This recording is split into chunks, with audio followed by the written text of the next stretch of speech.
प्रिय विद्यार्थियों, एमिनो अम्ल बनाने की विधियों में हम नेक्स्ट आगे लेते हैं हाइडेंटाइन विधि। हाइडेंटाइन विधि में ट्रिप्टोफैन का मुख्य रूप से निर्माण किया जाता है। तो इसके लिए इंडोल 3 एल्डिहाइड काम में लेते हैं। इंडोल यहाँ पर होता है ये पार्ट, ये इंडोल है और इंडोल के यहाँ से नंबरिंग किया जाता है 1 2 3। तो 3 नंबर पर एल्डिहाइड होने के कारण से इसको इंडोल 3 एल्डिहाइड कहा जाता है।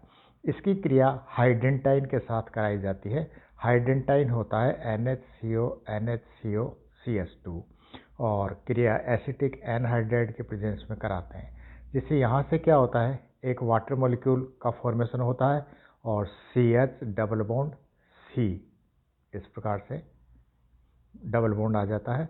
अब इस बने हुए यौगिक का अपचयन करा देते हैं। अपचयन कराने से क्या होता है, यहाँ पर ये डबल बॉन्ड सिंगल बॉन्ड में कन्वर्ट हो जाता है, ये देखिए, और इसका एसिडिक मीडियम में हाइड्रोलिसिस कराने पर यहाँ से ये बॉन्ड टूट जाता है, NH बन जाता है NH2। यहाँ से CO के बाद बॉन्ड टूटता है, CO बन जाता है COOH। यहाँ से ये NH अमोनिया के रूप में निकल जाती है और CO कार्बन डाइऑक्साइड के रूप में निकल जाती है।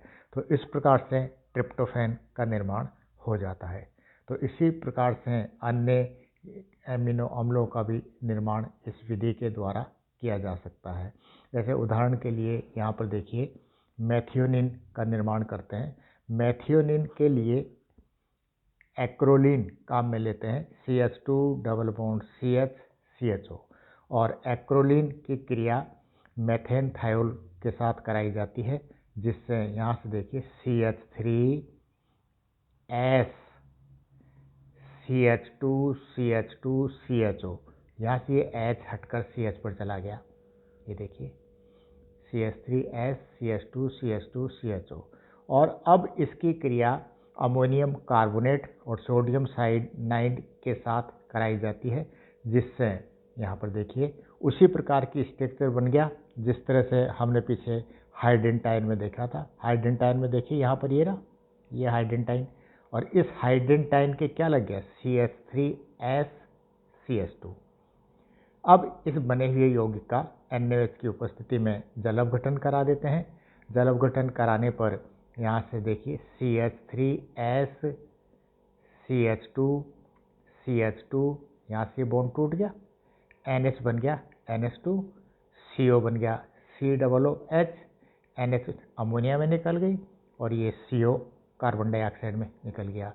इस तरह से मेथियोनिन का निर्माण होता है। तो ये डिफरेंट मेथड्स हैं एमिनो अम्ल बनाने के लिए। नेक्स्ट लेते हैं एमिनो अम्लों की प्रॉपर्टीज या भौतिक गुण।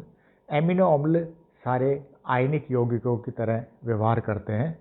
जैसे देखिए, एमिनो अम्ल रंगहीन क्रिस्टलीय ठोस है, और रंगहीन क्रिस्टलीय ठोस कौन होते हैं, आयनिक यौगिक। इसी तरह से ये जल, अम्ल और क्षारों में विलय है, जबकि कार्बनिक विलायकों में कठिनाई से विलय होते हैं। तो वाटर, एसिड और बेस इसमें विलय है और ये ध्रुवीय यौगिक होते हैं, जबकि कार्बनिक विलायक अध्रुवीय यौगिक होते हैं। तो ध्रुवीय यौगिक ध्रुवीय यौगिकों में ही विलयशील होते हैं, जबकि अध्रुवीय यौगिक अध्रुवीय यौगिकों में विलयशील होते हैं। तो इसका मतलब ये भी आयनिक प्रकृति का यौगिक हो गया। इसी तरह देखिए, इनके गलनांक उच्च होते हैं। गलनांक अधिक किसके होते हैं, आयनिक यौगिकों के। जो आयनिक यौगिक होते हैं उनके गलनांक ज़्यादा होते हैं, इसका मतलब इनमें भी आयनिक प्रॉपर्टी होनी चाहिए। इसी तरह से देखिए, ग्लाइसिन के अतिरिक्त सभी एमिनो अम्ल प्रकाशिकीय समावयवता दर्शाते हैं। इसका मतलब क्या हुआ, इनमें कोई एक एसिमेट्रिक कार्बन एटम है, उसके कारण से ऐसा होता है। इसी तरह से देखिए, एमिनो अम्लों के डाइपोल मोमेंट का मान ज़्यादा होता है। तो डाइपोल मोमेंट का मान ज़्यादा किसका होता है, जो आयनिक कंपाउंड होते हैं। तो जो हम सिंपल स्ट्रक्चर लिखते हैं एमिनो एसिड की, NH2 CHR COOH, तो इस प्रकार से ये जो स्ट्रक्चर हम शो कर रहे हैं, इस प्रकार का स्ट्रक्चर वास्तव में एमिनो एसिड का नहीं होना चाहिए। क्यों?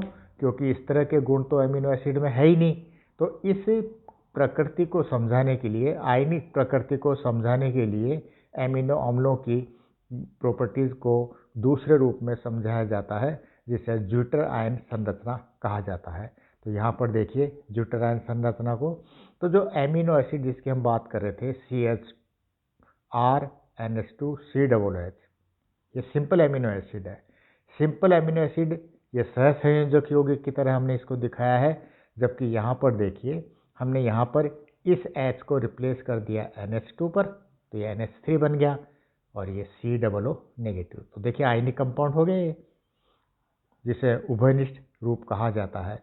तो इस संरचना को ही ज्यूटर आयन संरचना कहते हैं, जिसके बारे में हम फिर आगे डिटेल से बात करेंगे। ओके।